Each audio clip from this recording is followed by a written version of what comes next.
جو کچھ آڑے آ رہی تھی وہ بھی آہستہ آہستہ دور ہوتی جا رہی تھی۔ آج اس کے وہ سپنے سارے پورے ہونے والے تھے جو کہ ادھورے لگ رہے تھے۔ آنٹی کے جانے کے بعد اس نے زرینہ کا بہت خیال رکھنا شروع کیا، اس کو دوائی وغیرہ ٹائم پر دی، اور پھر اس کے بعد قریب اس کے جا کر بیٹھ گیا اور ٹی وی آن کی۔ اس نے اپنے جال بچھانا شروع کر دیے، اپنے ذہن میں ایک منصوبہ بنایا کہ میں کس طرح سے زرینہ کو اپنے جال میں لے کر آؤں، لیکن اس کو ڈر بھی یہ تھا کہیں ایسا نہ ہو کہ یہ شور مچا دے یا کسی کو بعد میں بتا دے تو یہ اس کے لیے بہت بڑا مسئلہ ہو سکتا تھا۔ لیکن کیا کریں، شکار تو کرنا ہی تھا۔ اس نے اس وقت ٹی وی چلائی، زرینہ جاگ رہی تھی، وہ بھی ٹی وی دیکھنے لگی۔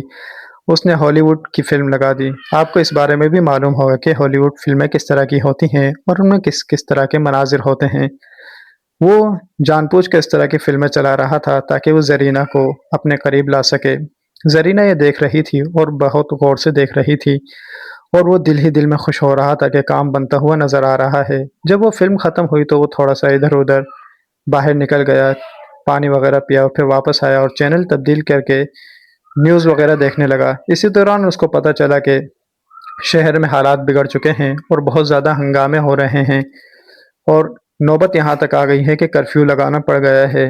اب وہ پریشان ہوا کہیں ایسا نہ ہو کہ اس کی آنٹی جو ہے وہ اس حالات کی خرابی کی وجہ سے کہیں پھنس جائے اور یہ بیچ میں یہیں لٹکی رہے۔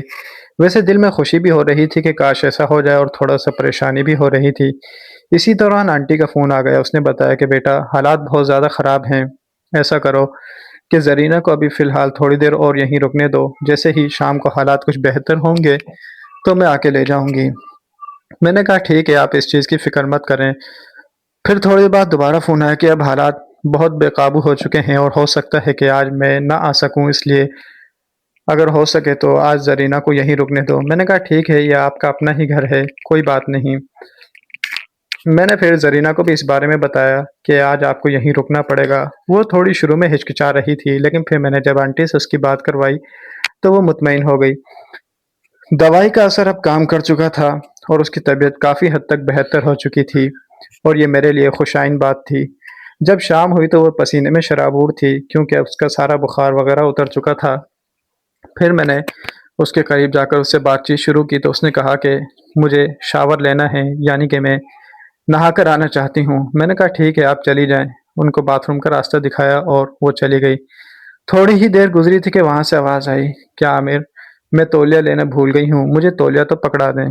میں نے کہا ٹھیک ہے۔ میں تولیہ لے کر اس کی طرف بڑھا اور گیٹ کھٹکھٹایا اور سائڈ پہ ہو کر کھڑا ہوا۔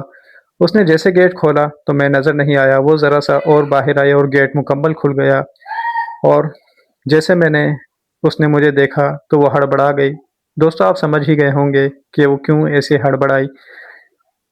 میں نے اس کو تولیہ دیا اور میں بھی ہڑبڑانے کی سی ایکٹنگ کرنے لگا۔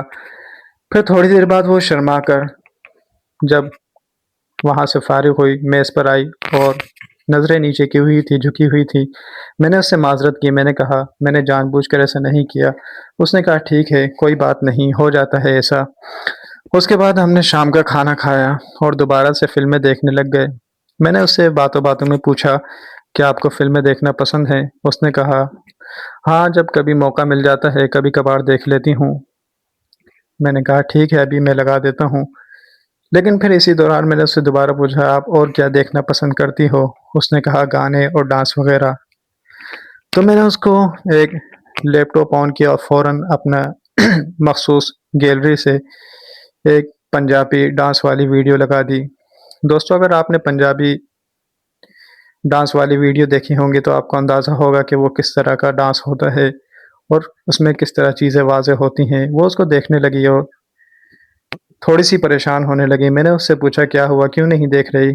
بولا بس مجھے پسند نہیں ہے۔ میں سمجھ گیا کہ ابھی میری دال نہیں گل رہی۔ پھر میں کہا چلو ٹھیک ہے، آپ پریشان نہ ہو، میں آپ کے لیے فلم لگا دیتا ہوں، اور پھر میں نے ایک ہالی ووڈ فلم لگا دی۔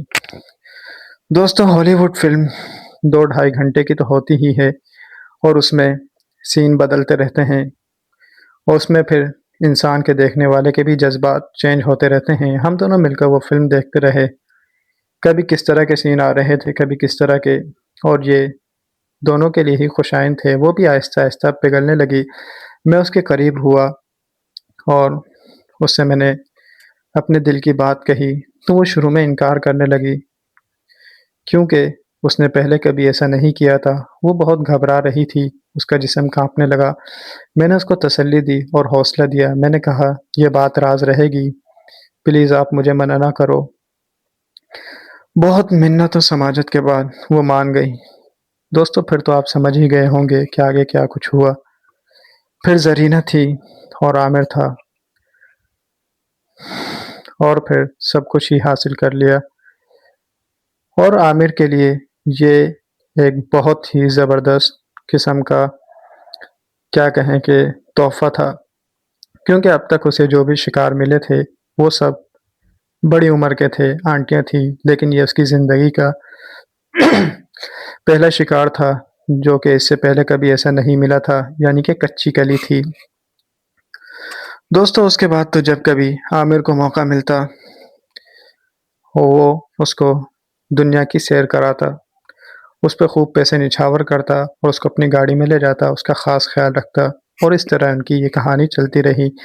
اب بھی کبھی کبھار، کیونکہ انہوں نے وہاں سے کام چھوڑ دیا ہے، کبھی کبھار جب بھی موقع ملتا ہے عامر اس کو اپنے فارم ہاؤس یا کہیں ادھر ادھر لے جاتا ہے اور خوب دونوں انجوائے کرتے ہیں۔